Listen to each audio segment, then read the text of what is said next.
Ya, sesungguhnya Allah itu memiliki 100 rahmat. Ya, diberikan kepada makhluknya di dunia satu rahmat. Yang dengan satu rahmat, satu kasih sayang Allah itu, orang beriman ataupun tidak beriman bisa makan, bisa minum, bisa hidup, binatang menyayangi anaknya gitu ya. Bisa inilah kita hidup di dunia itu indah hanya dengan satu rahmat. Sehebat apapun imajinasi manusia membayangkan kenikmatan surga, tidak akan sampai. Betapa hebatnya gitu ya, betapa dahsyatnya nikmat Allah di surga kelak gitu. Mudah-mudahan kita semuanya menjadi ahli surganya. Amin ya rabbal alamin.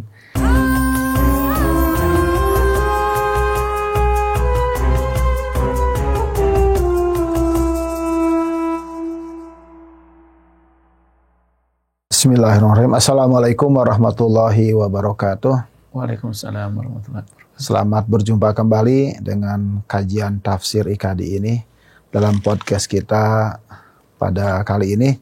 Insya Allah dalam pertemuan kedua ini ya kita akan membahas surat yang pertama dalam Al-Quran, yaitu surat Al-Fatihah. Kita coba kaji, kita dalami apa makna yang terkandung dalam surat Al-Fatihah tersebut. Seperti biasa, saya selaku host Agus Solihin ditemani oleh narasumber yang luar biasa, Ustadz Ahmad Muhammad Yusuf. Selamat datang Ustadz. Selamat bertemu kembali di podcast yang kedua ini. Sehat Ustadz? Alhamdulillah baik, sehat. Baik Ustadz, dalam pertemuan ini kita coba bahas surat pertama dulu Ustadz ya. Betul. Yang Al-Fatihah, karena Al-Fatihah ini kan merupakan salah satu surat yang wajib dibaca Ustadz ya, ketika dalam sholat ya. Karena kalau nggak dibaca kan tidak sah sholatnya Ustadz ya. Gitu betul, ya Ustadz. Betul. Jadi dan kita pun kalau misalkan memahami Al-Fatihah ini dengan baik ya, itu akan mungkin meningkatkan kehusuan kita juga dalam sholat Ustadz ya. Betul. Dan tentu Al-Fatihah ini memiliki makna yang luar biasa gitu ya. Betul. Nah, mungkin seperti apa Ustadz ya? Ustadz bisa menjelaskan mungkin Al-Fatihah ini dari mulai asbabun nuzulnya gitu ya. Mangga Ustadz seperti apa? Ya, bismillahirrahmanirrahim. Terima kasih Ustadz Agus Solihin. Insya Allah kita coba ya dalam diskusi kali ini memahami surat yang pasti kita baca setiap hari minimal 17 kali ya. 17 kali dalam sholat, yaitu surat Al-Fatihah.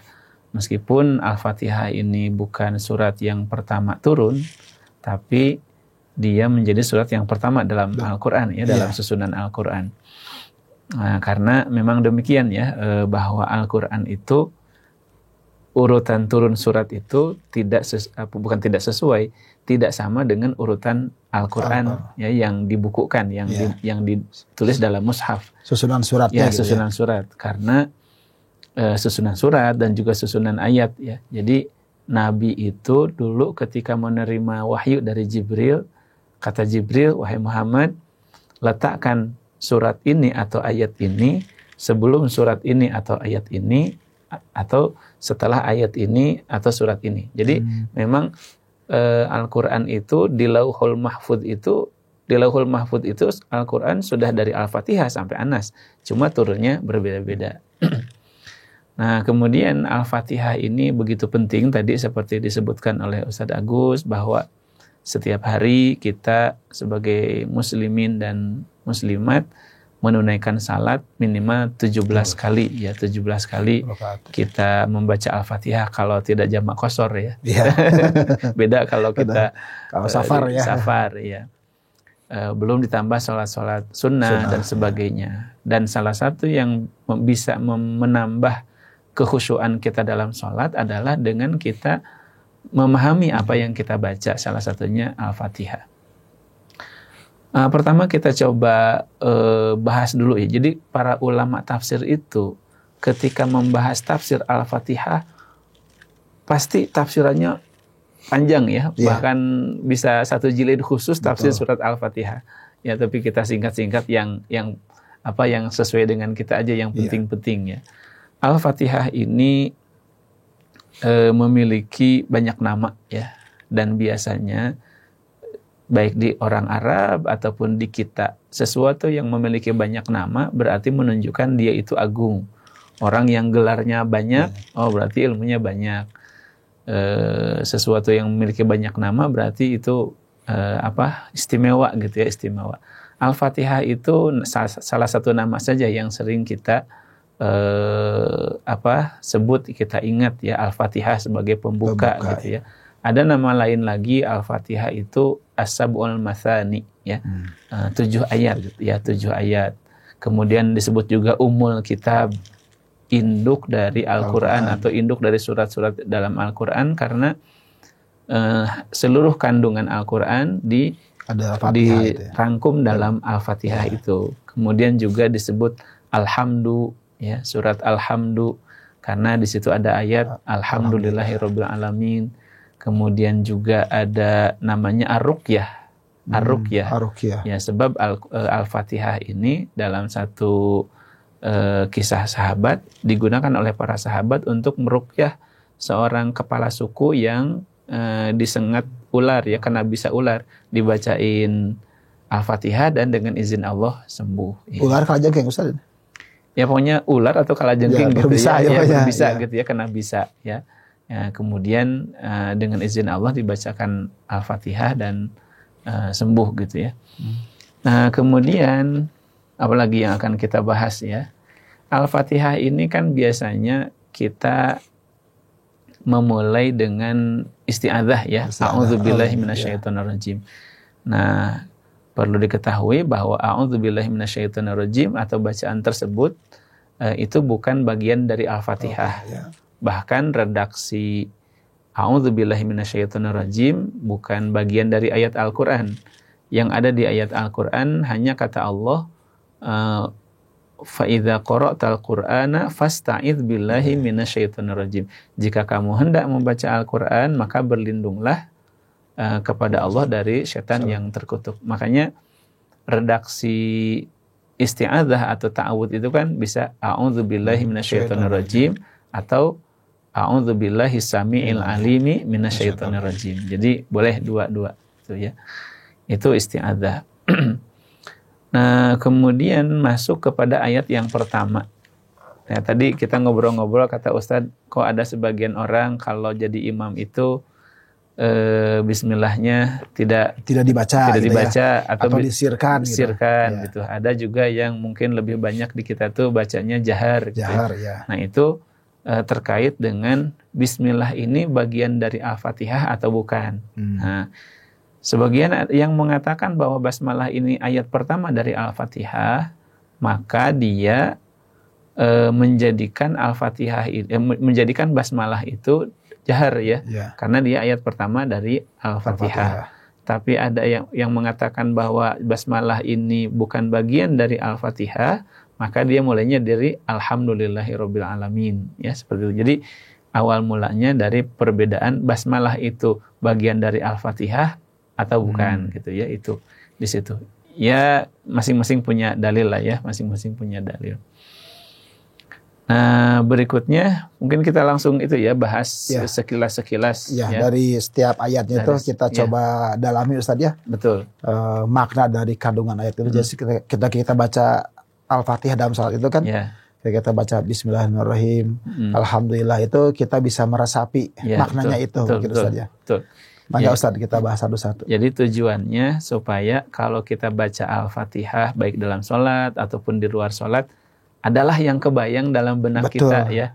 Kalau hafal sampai tafsir sampai detil mah nggak mungkin betul, Tapi Ustaz, bagaimana bacaan pemahaman kita terhadap basmalah itu menambah kekhusyuan kita gitu ya. Betul. Kita mulai misalnya dari Bismillahirrahmanirrahim ya. Bismillahirrahmanirrahim dengan menyebut nama Allah Ar-Rahman yang Maha Pengasih ya, Maha Penyayang. Biasanya diterjemahkan begitu ya. Yang pertama yang harus kita pahami dari bismillah tersebut bahwa dalam kehidupan ini segala yang baik hendaklah kita melibatkan Allah, kita mengingat Allah, kita membaca bismillah. Bahkan dalam hadis kan disebutkan kata Nabi kullu amrin dzibalin la yubda'u bi bismillahi fahuwa aqta. Segala sesuatu yang baik yang tidak dimulai dengan basmalah maka dia terputus. Terputus dari apa? Keberkahannya. Ya, Insyaallah. mungkin kita bisa melaksanakan kerjaan selesai gitu ya, usaha selesai, tapi kalau nggak pakai basmalah mungkin kurang berkah, ya, kurang berkah.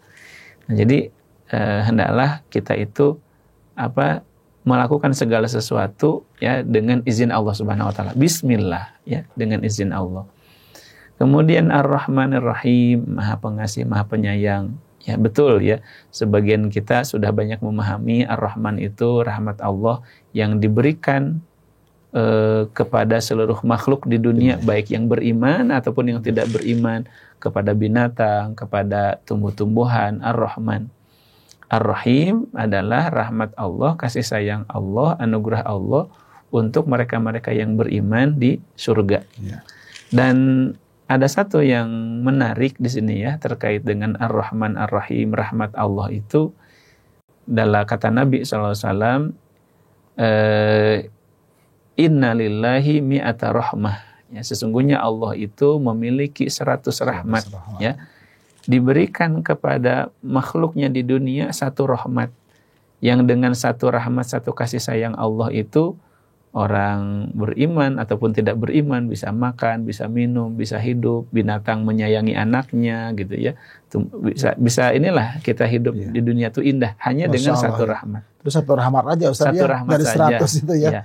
Nah, 99-nya itu akan diberikan oleh Allah kepada hambanya yang beriman di surga. Maka dari situ kita bisa bayangkan satu rahmat saja sudah seindah ini ya alam di dunia ini. Bagaimana dengan 99 rahmat Allah di surga? Makanya kan surga itu kata dalam hadis atau perkataan ulama ya, mala ainun ra'at wala udhunun sami'at wala khatara ala qalbi basyarin. Sesuatu yang tidak pernah kita lihat, belum pernah terbetik dalam hati, belum pernah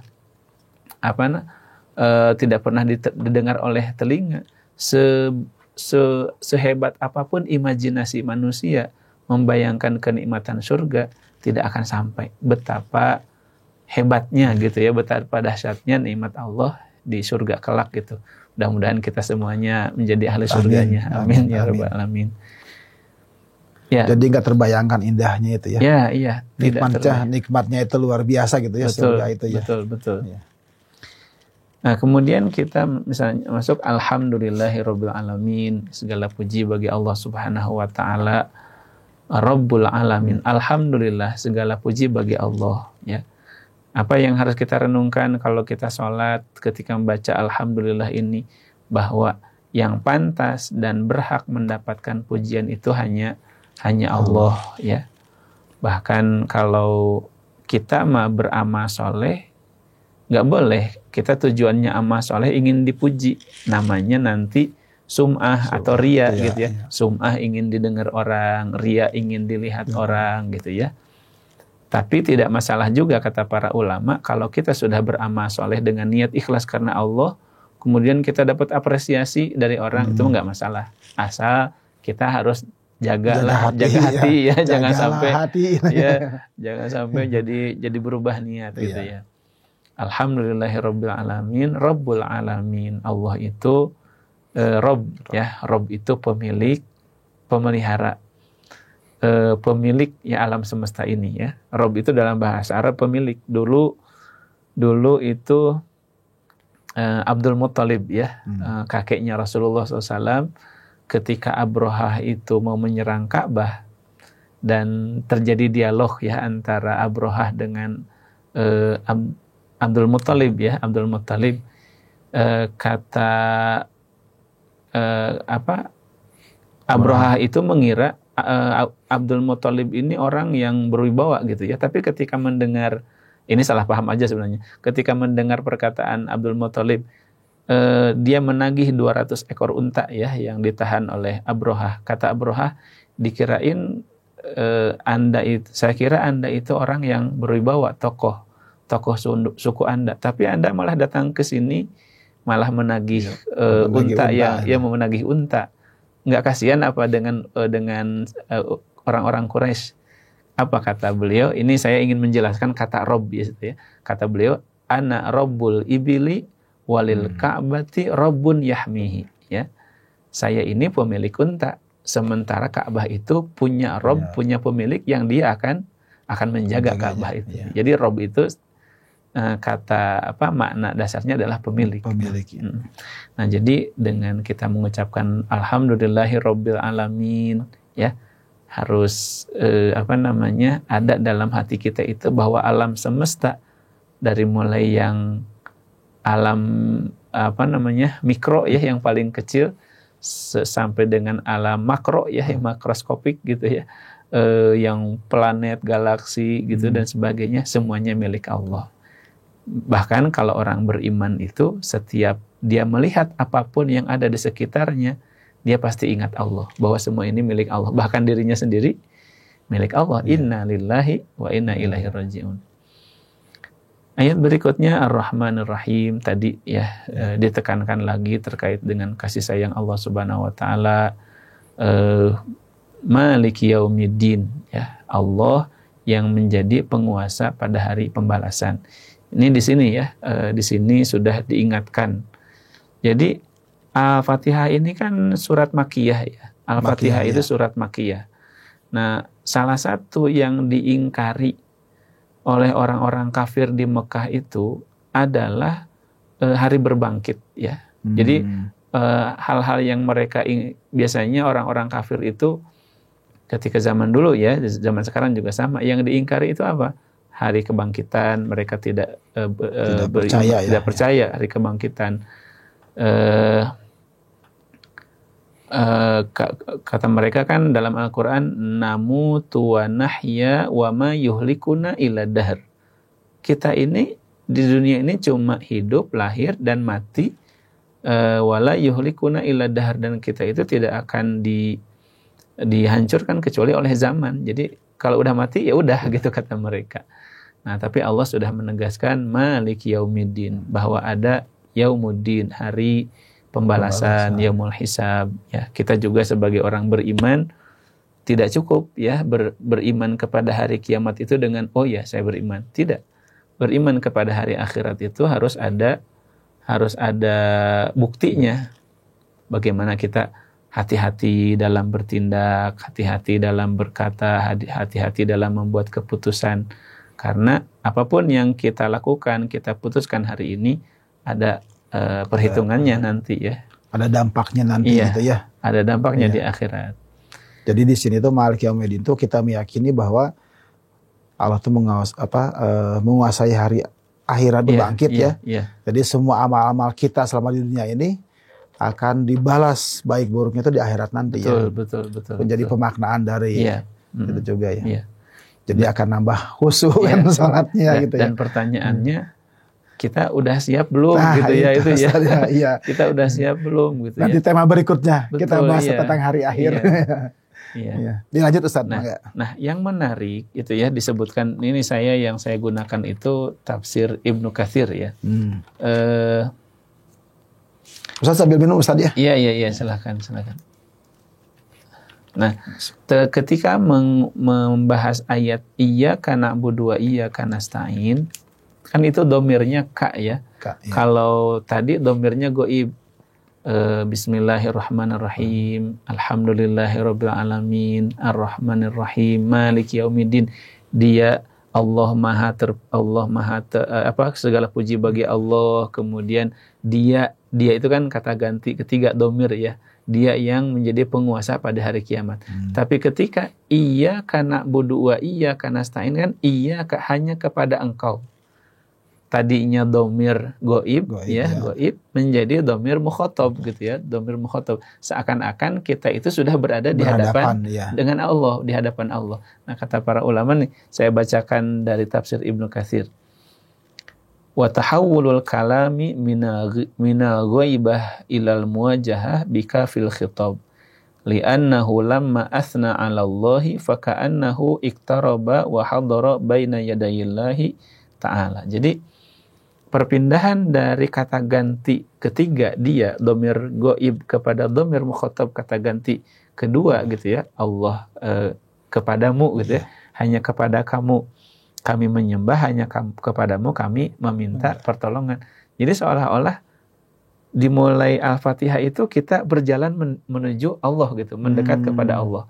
Ketika iyyaka na'budu, seakan-akan kita sudah berada di hadapan Allah. Makanya betul ya, kalau sholat itu kita tuh ketemu Allah gitu ya, berkomunikasi dengan Allah. Iyyaka na'budu wa iyyaka nasta'in. Nah,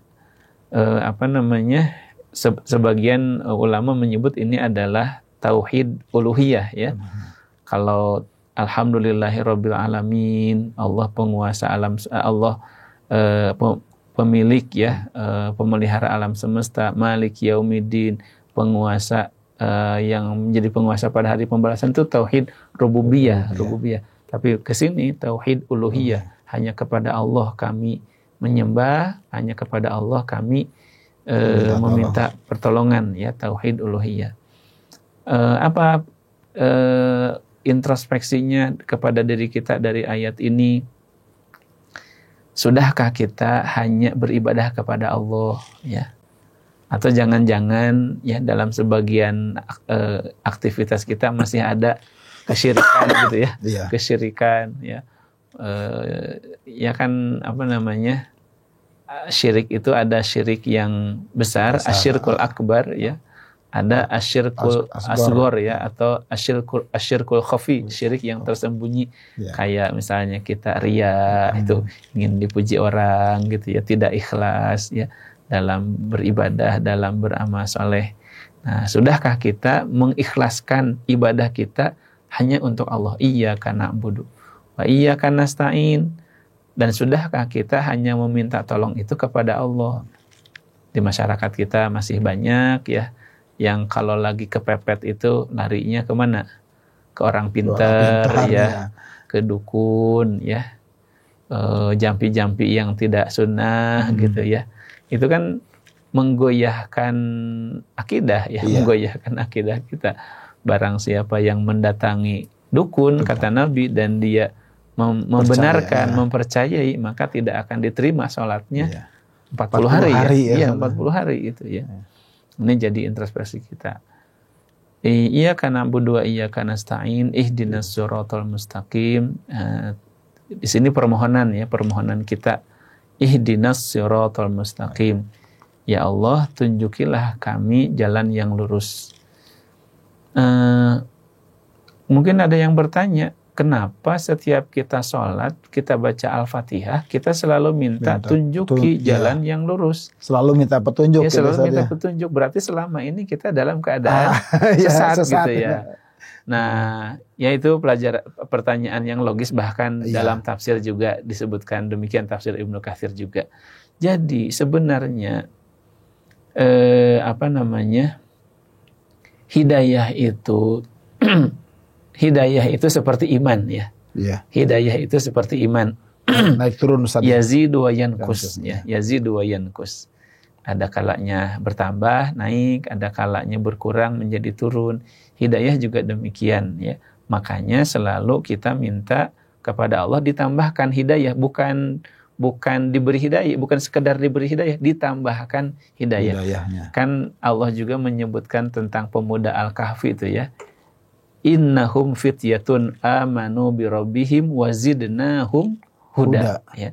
Sesungguhnya Ashabul Kahfi, pemuda yang 7 orang itu, fityatun amanu bi rabbihim, para pemuda yang beriman kepada Rabb mereka, Allah Subhanahu wa taala, wazidnahum huda, dan kami menambahkan kepada mereka itu hidayah.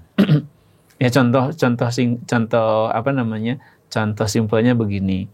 Tambahan hidayah itu, kalau orang misalnya baru bisa sholat yang wajib, minta tambah hidayahnya supaya misalnya bisa tambah sholat sunnah.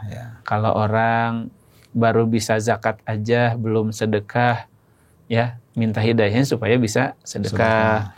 Kalau orang misalnya baru bisa baca Al-Quran, tapi misalnya belum semangat menghafal Quran, memahami Al-Quran, berarti minta tambahan hidayah kepada Allah. Ya. Termasuk juga minta khusyuk dalam sholat, Ustaz ya. Nah, betul. Mungkin selama ini kita sholatnya biasa-biasa, ditambahkan kehusuan oleh Allah mungkin betul, saja. betul.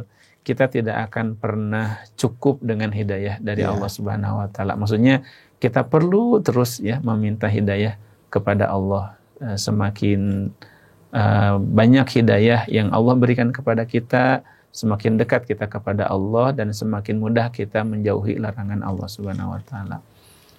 Ihdinas siratal mustaqim, siratal ladzina an'amta 'alaihim ghairil maghdubi 'alaihim waladdallin. Ya.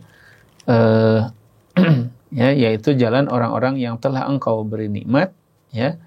Orang-orang beriman, ghairil maghdub, bukan jalan mereka yang Engkau murkai, waladdallin, dan bukan jalan mereka yang sesat. Al-maghdub ini sudah umum ya diketahui, dalam hadis disebutkan al-maghdub itu adalah orang-orang Yahudi, ya, orang-orang Yahudi al-maghdub, karena orang-orang Yahudi ini mereka tahu kebenaran tapi mereka tidak mengamalkan. Sementara ad-dallin adalah orang-orang Nasrani karena mereka berusaha mencari mereka berusaha mencari kebenaran, atau mereka tuh berusaha ibadah dengan betul tapi mereka tersesat gitu. Tersesat gitu ya. Tersesat, tidak punya ilmu. Kalau orang Yahudi itu tahu ilmu tapi disembunyikan, tidak diamalkan. Al-maghdubu humul yahud wad-dallun humun nasara, itu kata para ulama. Nah, jadi demikian ya tafsiran singkat ya. Sebenarnya kalau mau digali lebih luas lagi, ya digali lebih luas biasa. Mungkin perlu khusyuk ya. Ini mah supaya bagaimana kita memahami Al-Fatihah ini supaya khusyuk lah dalam sholat. Ya. Yang tadi maghdub itu bukan hanya Yahudinya secara literal mungkin saja, mungkin karakter Yahudinya bisa juga seperti itu enggak? Jadi kita mengetahui sesuatu tapi tidak mau mengamalkan. Ya. Bisa seperti itu enggak, Ustaz? Jadi ya wallahu alam ya Kak. Ini mungkin perlu kajian lebih mendalam. Sebenarnya kita kan mengetahui ya, beberapa sahabat itu ada mereka yang dari kalangan Yahudi dan masuk Islam. Ya, seperti Abdullah bin Salam ya. Kemudian Ka'ab al-Ahbar yang sering disebutkan dalam tafsir-tafsir. Jadi wallahu alam kemungkinan ya yang dimurkai itu adalah karakter yang dimiliki oleh orang-orang Yahudi ya. Bukan Yahudi secara fisik, secara kebangsaan, secara keturunan gitu ya, tapi sifat Yahudi ya. Ad-dallun Nasrani juga kita tidak, ya sebenarnya kan Yahudi dan Nasrani ini bukan nama sebuah, tapi nama ini ya, nama keyakinan, nama sebuah agama gitu ya yang dianut oleh mereka. Wallahu alam, Ustaz. Ustaz. Masya Allah, kandungan Al-Fatihahnya luar biasa, Ustaz ya. Jadi kalau kita selami ya, kita dalami terus, itu luar biasa. Bahkan kalau kita lihat ada ulama yang mentafsirkan Al-Fatihah itu sampai satu buku sendiri, Ustaz ya. Betul. Khusus Al-Fatihah aja.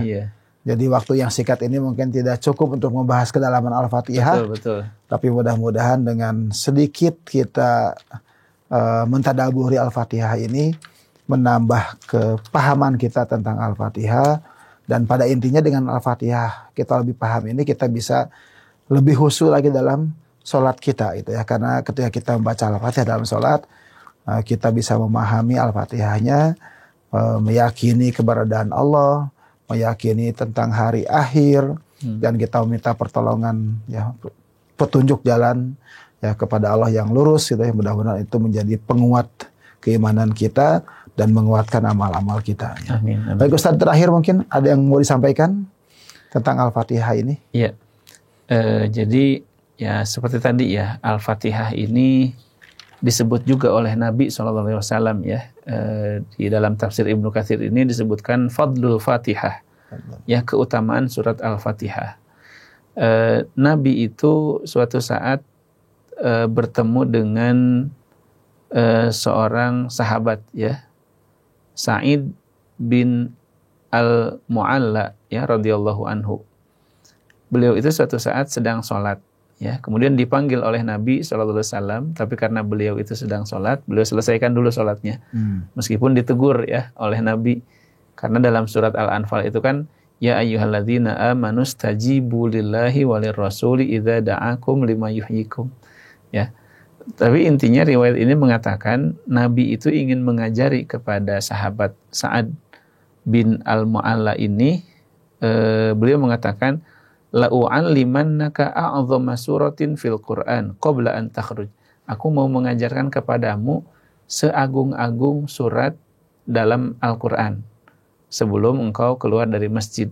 Nah, kemudian setelah itu Nabi seakan-akan sibuk dengan yang lain. Kemudian para sahabat tadi, Sa'ad bin Al-Mu'alla itu, ya Rasulullah, bukankah tadi engkau mau mengajarkan seagung-agung surat dalam Al-Quran? Kata Nabi, oh iya, na'am. Alhamdulillahi Rabbil Alamin, hiya sab'ul mathani wal Qur'anul azim alladhi utituhu. Jadi surat yang paling agung ini adalah surat Al-Fatihah. Ya, makanya boleh ya Al-Fatihah ini kita dawamkan sebagai zikir, kita jadikan sebagai ruqyah ya tadi ya. Kalau misalnya ada yang sakit ya, atau kita sendiri yang sakit gitu ya, kita baca Al-Fatihah. Karena tadi ruqyah ya, ruqyah. Dan kita kan yakin ya bahwa yang menyembuhkan itu adalah Allah. Wa idza maridtu fahuwa yashfin. Dan apabila aku sakit ya, maka Allah akan menyembuhkan ya. Dengan Al-Fatihah ini jadi ruqyah. Jadi mudah-mudahan dengan ya tadi singkat ya tafsiran surat Al-Fatihah menjadi gambaran bagi kita memahami satu surat yang biasa kita baca dalam sholat. Ya. Alhamdulillah, Masya Allah, luar biasa ya untuk kajian kita pada hari ini.